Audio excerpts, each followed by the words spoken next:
Seorang mahasiswi dilaporkan hilang misterius setelah pamit berangkat kuliah.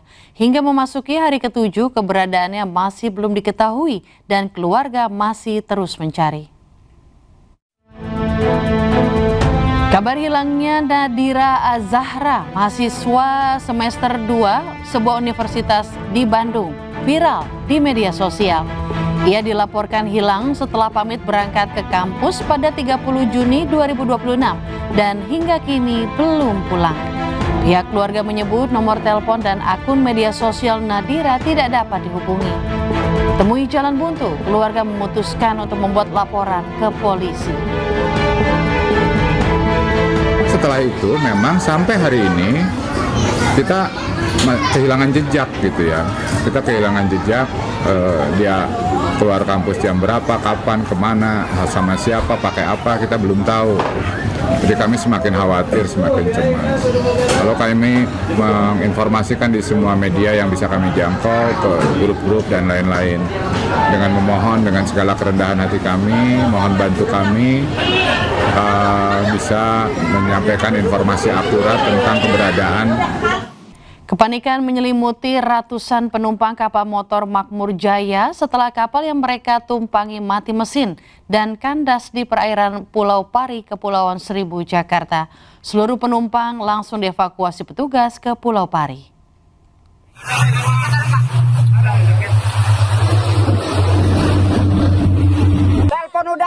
Udah. Si 150 penumpang kapal motor Makmur Jaya yang terombang-ambing setelah mengalami mati mesin di perairan barat Pulau Pari, Kepulauan Seribu. Mendapat laporan ini, tim gabungan segera menyelamatkan penumpang dari kapal yang kandas dalam posisi miring. Satu persatu penumpang dievakuasi menembus gelombang menuju daratan Pulau Pari. Kapal yang berangkat dari pelabuhan Kali Adem menuju Pulau Pramuka tersebut diduga mati mesin setelah bahan bakar tercampur dengan air. Meminta untuk dievakuasi. Alhamdulillah seluruh penumpang dan kru kapal berhasil dievakuasi di Pulau Pari. Kemudian seluruh penumpang diantar ke pulau tujuan masing-masing menggunakan kapal BPBD, kapal isuk, dari kapal polair dari Polres Kepulauan Seribu. Pradi Bersatu berencana mengirimkan surat ke Mahkamah Agung yang meminta Roy Suryo untuk ditahan. Pradi meminta agar MA meninjau penangguhan penahanan Roy Suryo. Belum juga usai sidang pra-peradilan Roy Suryo, lawannya Pradi Bersatu sudah ancang-ancang akan menjebloskan tersangka fitnah ijazah itu ke penjara. Strategi yang akan dipilih Pradi adalah mengirimkan surat kepada Mahkamah Agung agar kembali meninjau penangguhan penahanan Roy Suryo. Sekjen Pradi Bersatu Adi Darmawan menyebut langkah itu sengaja mereka ambil agar Roy Suryo tidak terus-terusan mengajukan sidang pra-peradilan. Kalau ada pra-peradilan lagi yang akan dilaksanakan oleh tim Roy Suryo, otomatis harus segera dimasukkan ke dalam tahanan. Kenapa? Ketika pra-peradilan dibacakan dan itu tidak menang atau kalah, kemudian ada niatan lagi untuk memperapit, itu harus segera dilakukan penahanan. Maka kami akan mengajukan permohonan perhatian hukum dan tinjauan kembali status penahanan terdakwa Roy Suryo sebagai residivis. Sementara itu sebelumnya ahli pidana Didit Wijayanto berpandangan penangkapan Roy Suryo sudah cacat prosedur. Didit menyebut dalam hukum acara pidana, proses pelimpahan tahap 2 atau penyerahan tersangka dari penyidik ke jaksa, maka tersangka tidak perlu ditangkap, apalagi ditahan.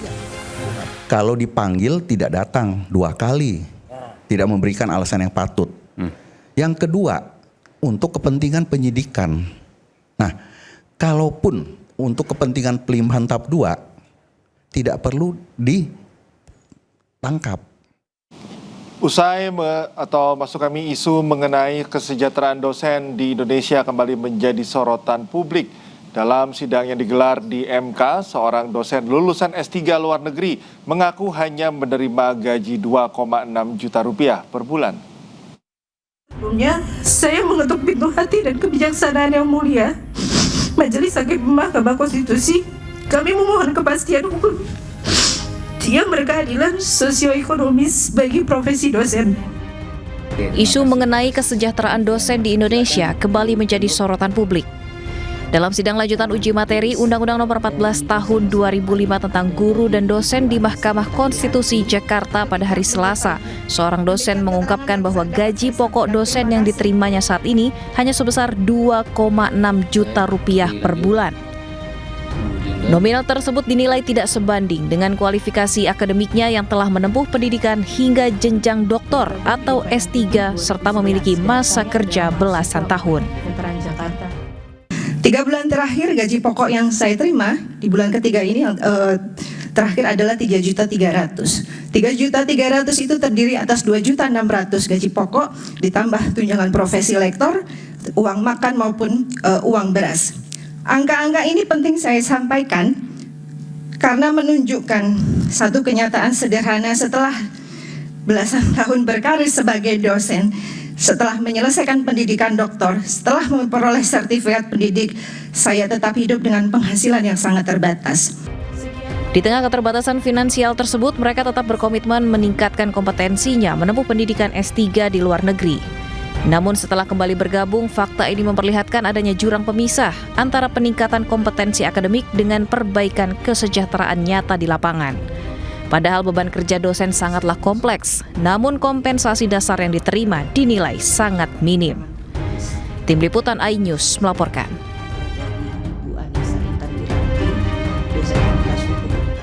Pemirsa, Tokopedia dan TikTok dikabarkan akan melakukan PHK besar-besaran.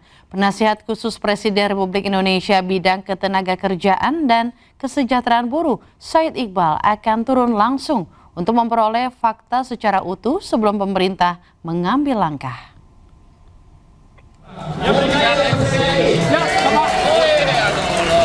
Oleh penasihat khusus Presiden RI bidang ketenagakerjaan dan kesejahteraan buruh, Said Iqbal menemui sejumlah buruh di kawasan Marunda Cilincing, Jakarta Utara. Said Iqbal mengatakan akan turun langsung menindaklanjuti informasi mengenai isu pemutusan hubungan kerja atau PHK di Tokopedia dan TikTok untuk memperoleh fakta sebelum pemerintah mengambil langkah lebih lanjut.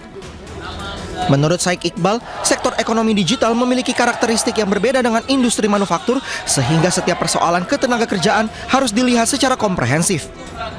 Tapi kalau masalahnya adalah karena situasi pasar di mana mereka kan istilahnya money burn, membakar uang.